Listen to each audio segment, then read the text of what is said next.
ভারতের অন্যতম বড় শিল্পপতি এবং আদানি গ্রুপের চেয়ারম্যান গৌতম আদানির বিরুদ্ধে অ্যারেস্ট ওয়ারেন্ট জারি হয়েছে। আদালতে তাঁর বিরুদ্ধে ঘুষ দেওয়া আর জালিয়াতির মামলা শুরু হয়েছে। আর এই মামলা শুরু হয়েছে আমেরিকাতে। আমেরিকার একটি ডিস্ট্রিক্ট কোর্টে গৌতম আদানি, তাঁর ভাইপো সাগর আদানি সহ মোট ৮ জনের বিরুদ্ধে গত ১ মাস ধরে এই মামলা চলছে। তাঁদের বিরুদ্ধে অভিযোগ যে তাঁরা 265 মিলিয়ন মার্কিন ডলার ঘুষ দেওয়ার একটি স্কিমের প্ল্যানিং করছিলেন। 265 মিলিয়ন মার্কিন ডলার অর্থাৎ ভারতীয় মুদ্রায় 2236 কোটি টাকা। এই বিপুল পরিমাণ অর্থ ঘুষ দেওয়া হয়েছিল ভারতের একজন মুখ্যমন্ত্রী সহ বিভিন্ন ভারতীয় উচ্চপদস্থ সরকারি আধিকারিকদের। তাদের কাকে কতটা ঘুষ দেওয়া হবে সেই প্ল্যানিংয়ে গৌতম আদানি ও তাঁর ভাইপো সাগর আদানি সহ যে ৮ জনের বিরুদ্ধে মামলা চলছে তাঁরা সবাই তাতে সক্রিয়ভাবে অংশগ্রহণ করেছিলেন। এরকমই অভিযোগ করা হচ্ছে ইউএস জাস্টিস ডিপার্টমেন্টের তরফ থেকে। অভিযোগপত্রে বলা হচ্ছে, মার্কিন তদন্তকারী সংস্থা এফবিআই কোর্টের সামনে যে সমস্ত প্রমাণ পেশ করেছে সেখান থেকে বোঝা যাচ্ছে গৌতম আদানি স্বয়ং এই ঘুষ দেওয়ার প্ল্যানিং নিয়ে আধিকারিকদের সাথে মিটিং এবং ডিসকাশন করেছিলেন। আর এই বিপুল পরিমাণ ঘুষের ব্যবস্থা করা হয়েছিল কয়েকটি অত্যন্ত লোভনীয় কন্ট্রাক্ট পাওয়ার জন্য, যা পেলে পরবর্তী 20 বছরে 2 বিলিয়ন মার্কিন ডলার অর্থাৎ ভারতীয় মুদ্রায় প্রায় 17,000 কোটি টাকা নেট প্রফিট হবে আদানি গ্রুপের কোম্পানি আদানি গ্রিন এনার্জির। অর্থাৎ আমেরিকার ডিস্ট্রিক্ট কোর্টের দায়ের করা অভিযোগপত্র অনুযায়ী 2236 কোটি টাকা ঘুষের বিনিময়ে 17,000 কোটি টাকা লাভ করার প্ল্যানিং করা হচ্ছিল। গৌতম আদানির বিরুদ্ধে ঘুষ দেওয়া, ওয়ার ফ্রড এবং সিকিউরিটি ফ্রডের 5টি অপরাধমূলক মামলা চলছে নিউ ইয়র্কের ব্রুকলিন ডিস্ট্রিক্ট কোর্টে। এখন আপনারা নিশ্চয়ই ভাবছেন, এই ওয়ার ফ্রড এবং সিকিউরিটি ফ্রড কী ধরনের অপরাধ যার জন্য গৌতম আদানির বিরুদ্ধে আমেরিকার কোর্ট অভিযোগ এনেছে। কে সেই মুখ্যমন্ত্রী যার নাম আদানি ঘুষকাণ্ডে জড়িয়ে পড়েছে? আর মার্কিন আদালতের অভিযোগপত্র অনুযায়ী গৌতম আদানি ও তাঁর সহযোগীরা ভারতের একজন মুখ্যমন্ত্রী সহ ভারতীয় সরকারি আধিকারিকদের ঘুষ দেওয়ার পরিকল্পনা করেছিল। এতে আমেরিকার ডিস্ট্রিক্ট কোর্টে কেন গৌতম আদানির বিরুদ্ধে মামলা চলছে? কেন আমেরিকার কোর্ট তার ও তার সহযোগীদের বিরুদ্ধে অ্যারেস্ট ওয়ারেন্ট জারি করেছে? কি সেই আইন যে জন্য আমেরিকা এসব করতে পারছে? এ সমস্ত কিছু নিয়েই বিস্তারিত আলোচনা করব এই পর্বে। নমস্কার, আমি অন্তরা আর আপনারা দেখছেন ইনসাইট।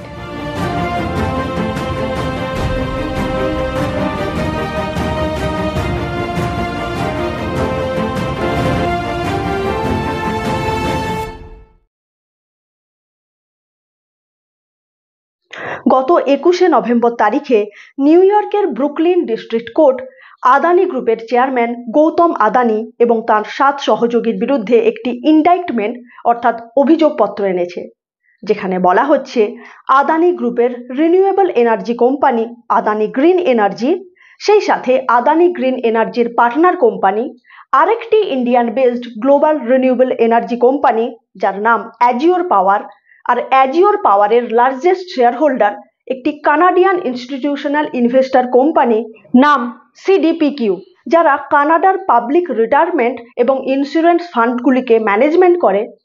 এই 3টি কোম্পানি মিলে ভারতের 4টি রাজ্য এবং একটি কেন্দ্রশাসিত অঞ্চলের বিভিন্ন উচ্চপদস্থ সরকারি কর্তা ব্যক্তিদের 2236 কোটি টাকা ঘুষ দেওয়ার পরিকল্পনা করেছিল। আর এই সরকারি কর্তা ব্যক্তিদের মধ্যে একজন একটি রাজ্যের মুখ্যমন্ত্রীও বটে। ঘুষ দেওয়ার এই পরিকল্পনা করা হয়েছিল ওই 4টি রাজ্য এবং একটি কেন্দ্রশাসিত অঞ্চলের সরকারি বিদ্যুৎ সরবরাহকারী সংস্থাগুলিকে সৌর বিদ্যুৎ সরবরাহ করার কন্ট্রাক্ট পাওয়ার জন্য। ওই 4টি রাজ্য হচ্ছে অন্ধ্রপ্রদেশ, তামিলনাড়ু, ছত্তিশগড় এবং উড়িষ্যা, আর কেন্দ্রশাসিত অঞ্চলটি হচ্ছে জম্মু কাশ্মীর। ইউএস জাস্টিস ডিপার্টমেন্টের অভিযোগপত্র অনুযায়ী 2020 সালে ভারত সরকারের ministry of new and renewable এনার্জির অধীনস্থ সংস্থা solar energy corporation of India SCCI এর সাথে আদানি গ্রিন এনার্জি এবং অ্যাজিওর পাওয়ারের একটি চুক্তি হয়, যেখানে আদানি গ্রিন এনার্জি 8 গিগাওয়াট এবং অ্যাজিওর পাওয়ার 4 গিগাওয়াট অর্থাৎ মোট 12 গিগাওয়াট বিদ্যুৎ একটি নির্দিষ্ট অর্থমূল্যে সরবরাহ করবে এসিসিআইকে। এত বড় কন্ট্রাক্ট এর আগে কোনো কোম্পানি পায়নি। আদানি গ্রুপের পক্ষ থেকে এই চুক্তি নিয়ে সে সময় মিডিয়া রিলিজ করা হয়েছিল যে আদানি গ্রিন এনার্জি বিশ্বের সর্ববৃহৎ এনার্জি সাপ্লাই কন্ট্রাক্ট পেয়েছে, কিন্তু তারা যাকে বিদ্যুৎ সাপ্লাই করবে সেই এসিসিআই কিন্তু সরাসরি ঘরে ঘরে বিদ্যুৎ সরবরাহ করে না।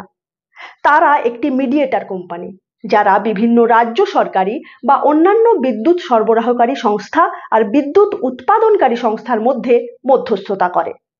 অর্থাৎ এক কথায় বলতে গেলে তারা সেলার এবং বায়ারের মধ্যে মিডিয়েটর। তাই এক্ষেত্রে এসিসিআই আদানি গ্রিন এনার্জি আর অ্যাজিওর পাওয়ারের কাছ থেকে যে 12 গিগাওয়াট বিদ্যুৎ নেওয়ার চুক্তি করেছে সেই বিদ্যুৎ তাদেরকে কোথাও না কোথাও বিক্রি করতে হবে। কিন্তু এসিসিআই বিদ্যুতের যে দাম ধার্য করেছিল সেই দামের বিদ্যুৎ কেনার মতো কোনো বায়ার বা ক্রেতা তারা পায়নি। কোনো রাজ্য সরকারই এত বেশি দাম দিয়ে এসিসিআই এর কাছ থেকে বিদ্যুৎ কিনতে প্রথমে রাজি হয়নি। এবার বায়ার না পাওয়া গেলে এসিসিআই তো আদানি আর অ্যাজিওর পাওয়ারের কাছ থেকে বিদ্যুৎ কিনবে না। তাহলে গুজরাটের কচ্ছের রানে আদানির যে বিরাট সোলার পাওয়ার প্ল্যান্ট রয়েছে তার উৎপাদিত বিদ্যুৎ তারা কাকে সরবরাহ করবে? ফলে আদানি গ্রিন এনার্জি আর অ্যাজিওর পাওয়ারের সর্বোচ্চ নেতৃত্বরা মিলে ঠিক করলেন যে বিভিন্ন রাজ্য সরকারের যারা উচ্চপদস্থ আধিকারিক রয়েছেন তাদেরকে ঘুষ দেওয়া হবে, যাতে রাজ্য সরকারি বিদ্যুৎ সরবরাহ কোম্পানিগুলি বেশি দামে এসিসিআই এর কাছ থেকে বিদ্যুৎ নিতে রাজি হয়। আমেরিকার ডিস্ট্রিক্ট কোর্টের অভিযোগপত্র অনুযায়ী ঘুষ দেওয়ার এই যাবতীয় পরিকল্পনাতে সরাসরি যুক্ত ছিলেন আদানি গ্রুপের চেয়ারম্যান গৌতম আদানি। গৌতম আদানি সহ আর যাদের যাদের নাম সেই ইন্ডাইটমেন্টে রয়েছে তারা হচ্ছেন গৌতম আদানির ভাইপো এবং আদানি গ্রিন এনার্জির এক্সিকিউটিভ ডিরেক্টর সাগর আদানি আর আদানি গ্রিন এনার্জির সিইও বিনীত জৈন। ইউএস ইন্ডাইটমেন্টে বলা হয়েছে আদানি গ্রুপের এই তিনজনের সাথে সেই ঘুষ দেওয়ার পরিকল্পনায় সক্রিয়ভাবে যুক্ত ছিলেন আদানি গ্রিন এনার্জির পার্টনার অ্যাজিওর পাওয়ারেরও দুজন উচ্চপদস্থ কর্মকর্তা। অ্যাজিওর পাওয়ারের তৎকালীন সিইও রঞ্জিত গুপ্তা এবং chief strategy and commercial officer Rupesh Agarwal.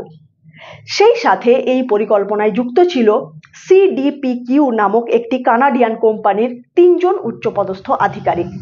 সিডিপিকিউ হচ্ছে কানাডার largest public pension manager company. অর্থাৎ এই কোম্পানিটি কানাডার সরকারি কর্মচারীদের পেনশন ফান্ড ম্যানেজমেন্ট করে।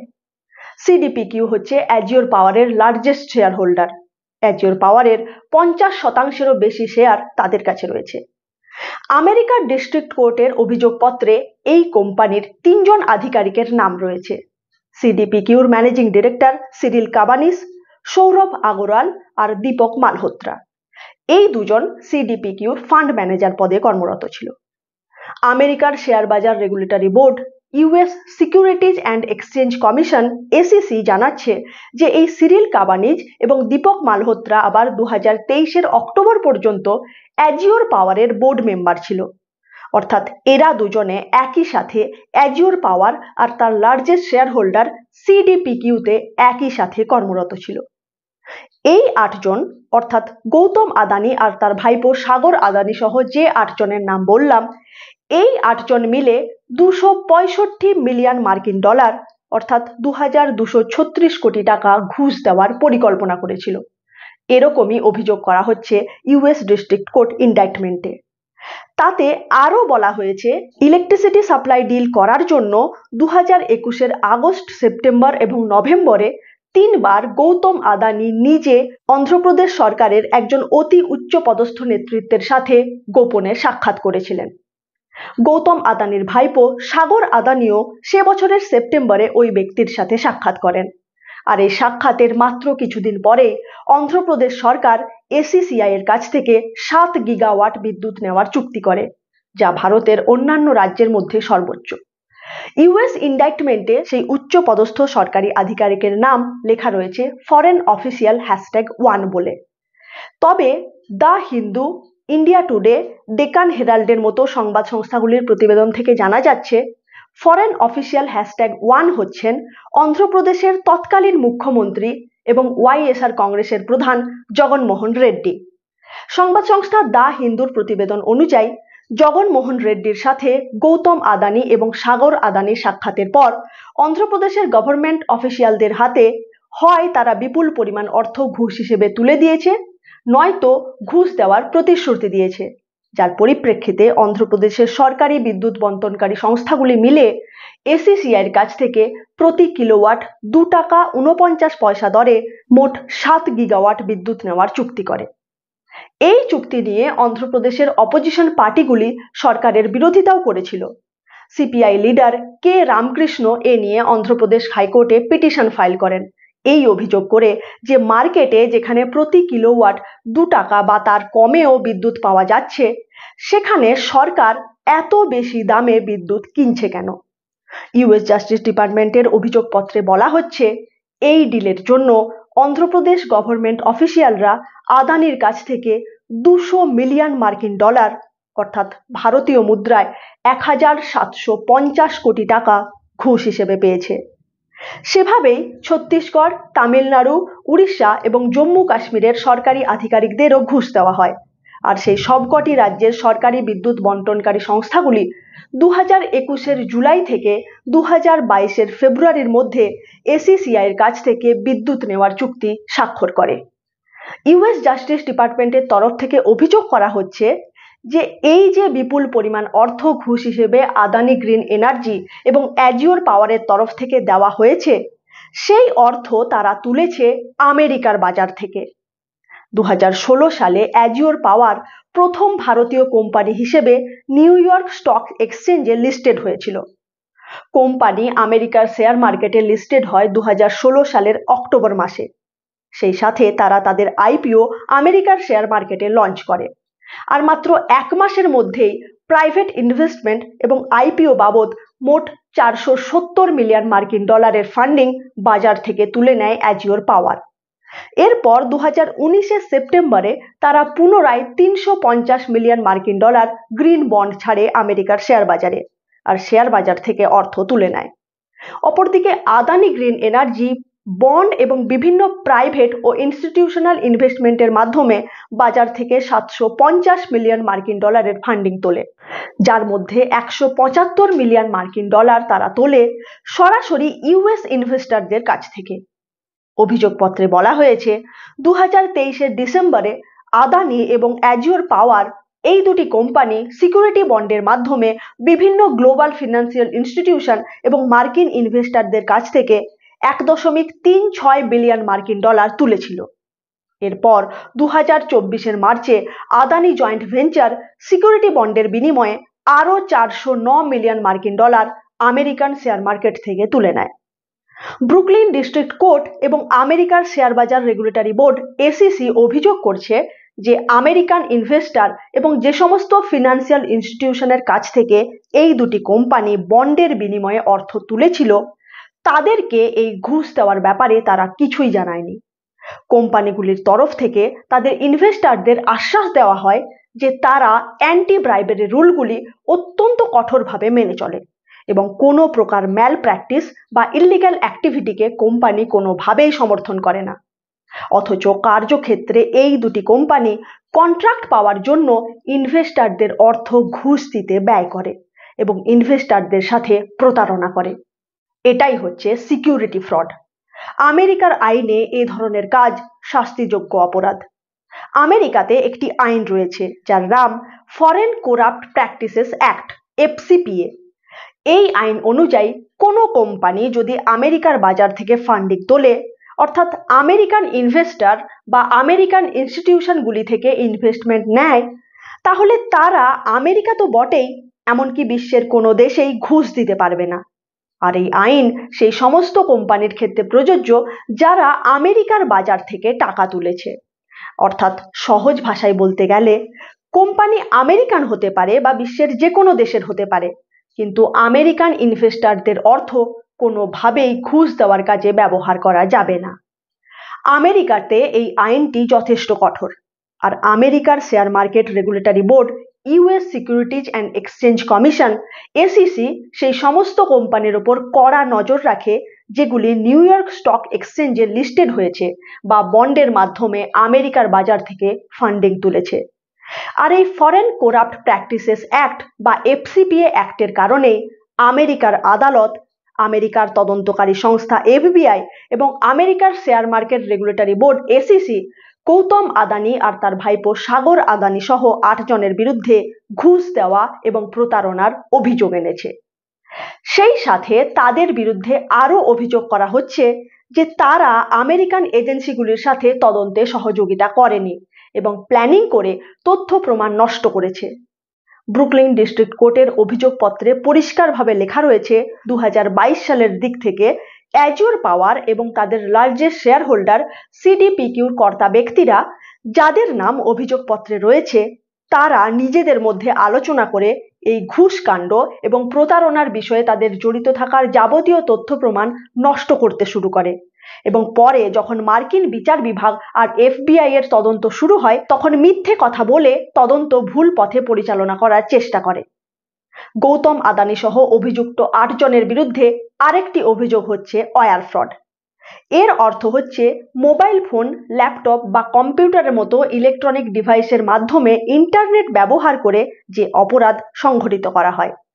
ইউএস ইন্ডাইটমেন্টে বলা হচ্ছে অভিযুক্ত 8 জনের মধ্যে কয়েকজন আমেরিকার মাটিতে বসেই হোয়াটসঅ্যাপের মতো বিভিন্ন কমিউনিকেশন অ্যাপ ব্যবহার করে কাকে কতটা ঘুষ দেওয়া হবে তার যাবতীয় পরিকল্পনা করে। এটাকেই মার্কিন আইনে বলা হয় ওয়্যার ফ্রড। আদালতের অভিযোগপত্রে পরিষ্কারভাবে লেখা রয়েছে 2020 সালে এসিসিআই এর সাথে এনার্জি সাপ্লাই ডিল হওয়ার পর আদানি গ্রুপের চেয়ারম্যান এবং আদানি গ্রিন এনার্জির নন executive director Gautam Adani, Adani green এনার্জির এক্সিকিউটিভ ডিরেক্টর সাগর আদানি, কোম্পানির সিইও বিনীত জৈন এবং অ্যাজিওর পাওয়ারের সিইও রঞ্জিত গুপ্তা, এরা সবাই মিলে অন্ধ্রপ্রদেশের মুখ্যমন্ত্রী জগন মোহন রেড্ডি সহ বাকি রাজ্যগুলির উচ্চ পদস্থ সরকারি আধিকারিকদের ঘুষ দেওয়ার পরিকল্পনা করতে শুরু করে। এই আধিকারিকদের কাকে কত টাকা ঘুষ, কখন এবং কিভাবে দেওয়া হবে সে নিয়ে রীতিমতো পাওয়ার পয়েন্ট প্রেজেন্টেশন অবধি তৈরি করা হয়েছিল এবং তার সমস্ত হিসেব এক্সেল শিটে রাখা হচ্ছিল। অভিযুক্তদের ল্যাপটপ এবং মোবাইলে সে সংক্রান্ত সমস্ত মেসেজ, ফটো এবং পাওয়ার পয়েন্ট প্রেজেন্টেশন এফবিআই আধিকারিকরা খুঁজে পেয়েছে বলে অভিযোগপত্রে বলা হয়েছে। অভিযোগপত্রে বলা হচ্ছে গৌতম আদানি স্বয়ং এ ব্যাপারে বিভিন্ন নির্দেশ দিয়েছিলেন, তবে বাকি অভিযুক্তরা তাদের মধ্যে কথোপকথনে সরাসরি গৌতম আদানির নাম উল্লেখ করত না। পরিবর্তে SAG, mister A, the big man এ ধরনের কোড নাম ব্যবহার করা হতো। সেখানে আরও বলা হয়েছে 2023-এর 17 মার্চ এফবিআই এর কয়েকজন স্পেশাল এজেন্ট গৌতম আদানির ভাইপো সাগর আদানির নিউ ইয়র্কের বাড়িতে যায়, তাকে জিজ্ঞাসাবাদ করে এবং আদালতের জারি করা সার্চ ওয়ারেন্ট আর অভিযোগপত্র দেখিয়ে তার পুরো বাড়ি খানাতল্লাশি করা হয় আর সেখানে থাকা মোবাইল, ল্যাপটপের মতো সমস্ত ইলেকট্রনিক ডিভাইসগুলিকে বাজেয়াপ্ত করা হয়। আর বাজেয়াপ্ত করা সেই সমস্ত ডিভাইস থেকে তদন্তকারীরা এই ঘুষ এবং প্রতারণার ব্যাপারে নানা বিষয়ে জানতে পেরেছেন, যেগুলি অভিযোগপত্রে তুলে দেওয়া হয়েছে। সেই অভিযোগপত্রে আরও বলা হয়েছে যে এই তদন্তের ব্যাপারে গৌতম আদানি সম্পূর্ণ অবগত ছিলেন, কারণ এফবিআই এর হাতে সুনির্দিষ্ট তথ্য রয়েছে যে 2023 সালের 17 মার্চ যেদিন সাগর আদানির বাড়ি সার্চ হয়, ঠিক তার পরের দিনই গৌতম আদানি সেই সার্চ ওয়ারেন্ট এবং অভিযোগপত্রের প্রতিটি পৃষ্ঠার ছবি নিজের ইমেল অ্যাকাউন্টে মেল করেন। অর্থাৎ গৌতম আদানি নিশ্চিতভাবে জানতেন যে তাদের বিরুদ্ধে আমেরিকাতে তদন্ত শুরু হয়েছে আর তদন্তে কি কি অভিযোগ রয়েছে, অথচ তারপরেও তিনি এই ব্যাপারটি মার্কিন ইনভেস্টরদের কাছ থেকে এবং ভারতের শেয়ার বাজার রেগুলেটরি বোর্ড সেবির কাছ থেকে লুকিয়ে গেছেন। সেবির একটি রুল রয়েছে যার নাম পিএফইউটিপি রেগুলেশন, অর্থাৎ prohibition of fraudulent and unfair trade practices regulation. এই নিয়মে ভারতীয় শেয়ার বাজারে লিস্টেড কোনো কোম্পানির বিরুদ্ধে যদি কোথাও কোনো তদন্ত শুরু হয় তাহলে সেই খবর তৎক্ষণাৎ সেবিকে জানাতে হবে। সেই সাথে অবশ্য কোম্পানি নিজেদের সপক্ষে নানা যুক্তিও দেখাতে পারে, তবে তাদের বিরুদ্ধে যে তদন্ত চলছে সেই খবরটা সেবিকে অবশ্যই জানাতে হবে, অন্যথায় তা পিএফইউটিপি রেগুলেশনের ভায়োলেশন হিসেবে ধরা হবে। কিন্তু আদানি গ্রুপ সেবিকে কিছু জানায়নি, তারা সমস্ত খবর লুকিয়ে গেছে এমনকি 2024 মার্চে ফিনান্সিয়াল ম্যাগাজিন ব্লুমবার্গ যখন আদানির বিরুদ্ধে আমেরিকান এজেন্সিগুলির তদন্তের ব্যাপারে প্রতিবেদন প্রকাশ করে, তখনও আদানি গ্রুপের পক্ষ থেকে সে কথা অস্বীকার করা হয়।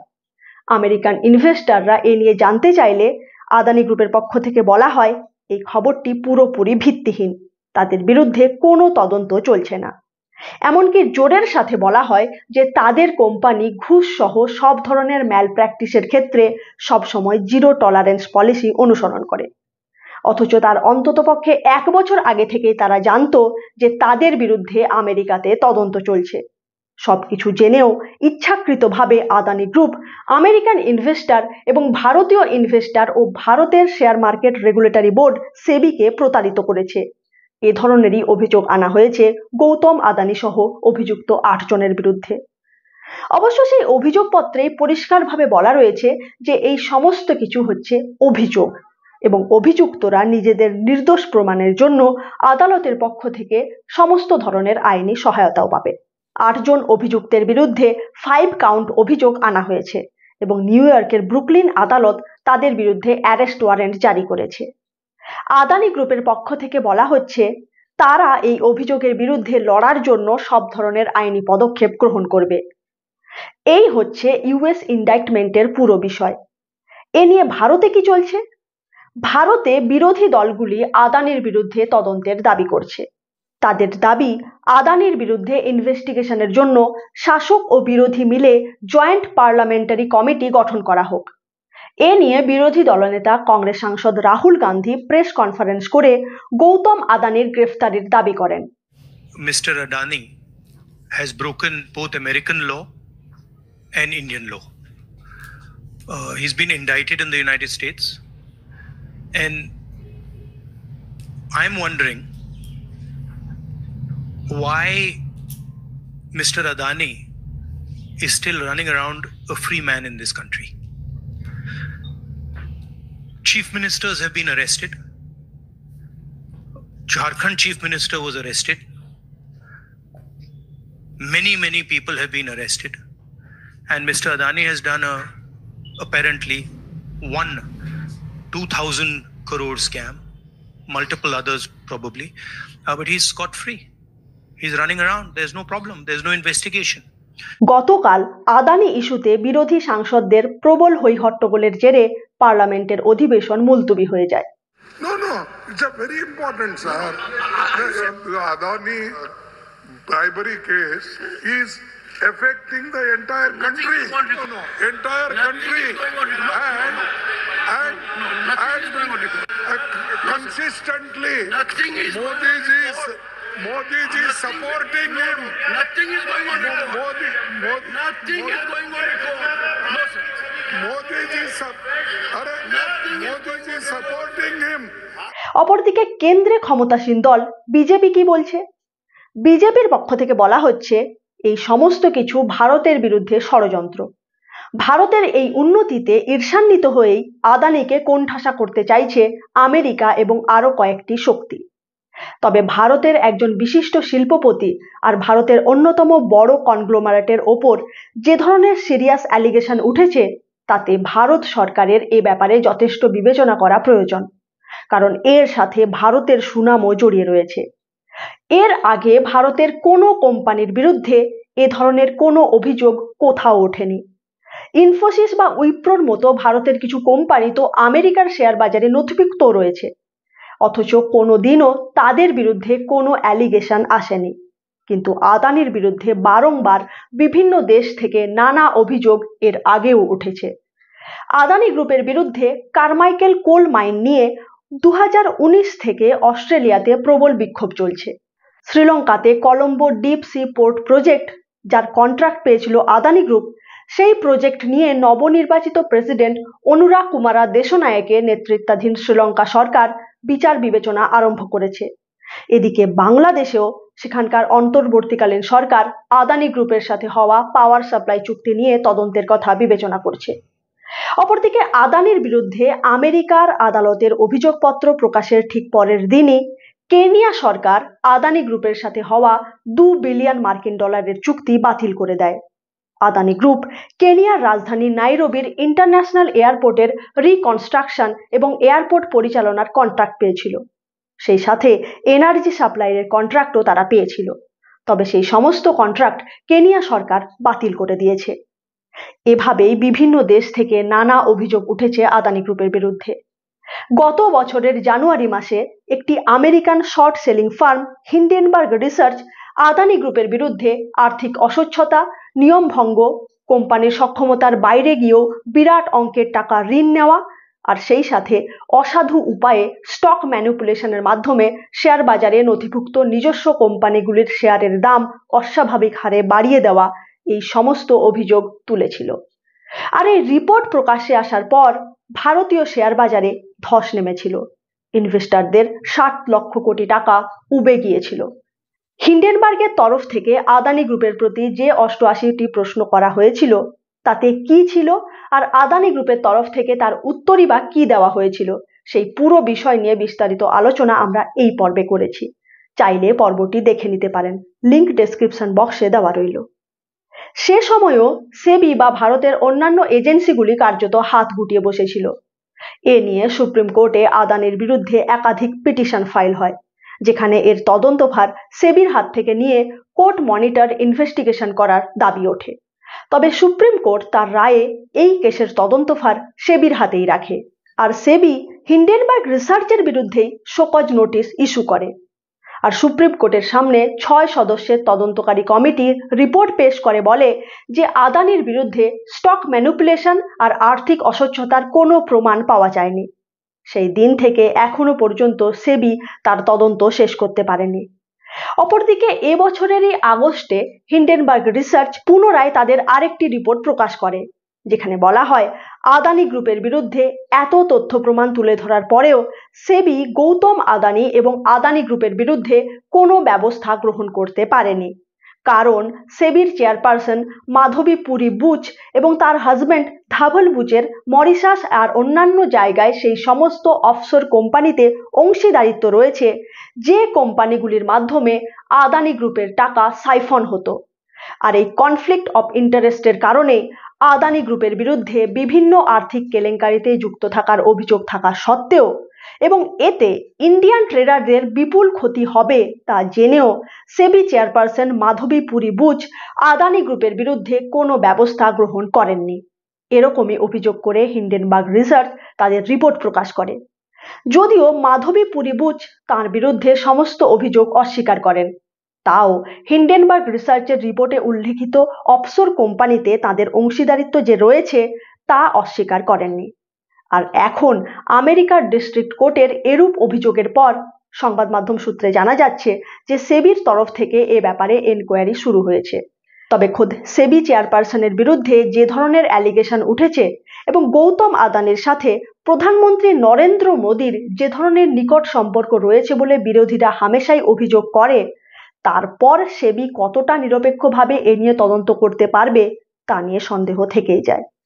কিন্তু ভারত যদি এ ব্যাপারে সেরকম কোনো পদক্ষেপ গ্রহণ না করে, যদি এই পুরো ব্যাপারটিকে কার্পেটের তলায় চেপে দেওয়ার চেষ্টা করা হয়, তাহলে আন্তর্জাতিক মহলে ভারতের আইন কানুন ব্যবস্থার দুর্বলতাই প্রতিপন্ন হবে। আর এরকমটা হলে ফরেন ইনভেস্টররা ভারতে ইনভেস্ট করতে খুব একটা আগ্রহী হবে না, ফলে অদূর ভবিষ্যতে মার খাবে ভারতীয় অর্থনীতি। অবশ্য বিজেপি নেতারা এটাকে ভারতের বিরুদ্ধে ষড়যন্ত্র বলেই প্রচার করতে শুরু করেছে। ভারতের নাগরিক হিসেবে আমাদের সবাইকে বুঝতে হবে যে আদানি আর ভারত এক নয়। আদানির বিরুদ্ধে অভিযোগ ওঠা মানেই ভারতের বিরুদ্ধে ষড়যন্ত্র নয়। তাছাড়া আদানির মতো হাতে গোনা 1-2টি শিল্প গোষ্ঠী যদি ভারতের বিভিন্ন ক্ষেত্রে মনোপলি কায়েম করে, তাহলে সব থেকে বেশি ক্ষতিগ্রস্ত হবে ভারতের সাধারণ মানুষ, অর্থাৎ আমরা। একবার ভেবে দেখুন, ঘুষের বিনিময়ে যদি রাজ্য সরকারি বিদ্যুৎ বন্টন কোম্পানিগুলি এসিসিআই এর কাছ থেকে বেশি দামে বিদ্যুৎ কেনে, তাহলে স্বাভাবিকভাবেই বিদ্যুতের দাম বাড়বে, আর সেই বাড়তি দাম মেটাতে হবে রাজ্যের সাধারণ মানুষদের। অর্থাৎ আমেরিকার তোলা অভিযোগ যদি সত্যি হয়, তাহলে পরিষ্কারভাবে বোঝা যাচ্ছে 1-2টি কোম্পানির মুনাফার জন্য ইচ্ছে করে সাধারণ মানুষের পকেট কাটা হচ্ছে। তাই আমাদেরকে এ ব্যাপারে সচেতন হতে হবে। আমাদেরকেই সরকারের ওপর চাপ সৃষ্টি করতে হবে, যাতে সরকারি রেগুলেটরি এজেন্সিগুলি নিরপেক্ষতার সাথে এই পুরো বিষয়ে তদন্ত করে। কিন্তু বর্তমান পরিস্থিতিতে আদৌ কি তা সম্ভব হবে? কি মনে হয় আপনাদের? আপনাদের মতামত কমেন্টের মাধ্যমে আমাদের অবশ্যই জানান। দেখা হচ্ছে আগামী পর্বে নতুন কোনো বিষয় নিয়ে। ভালো থাকুন, সুস্থ থাকুন, ধন্যবাদ।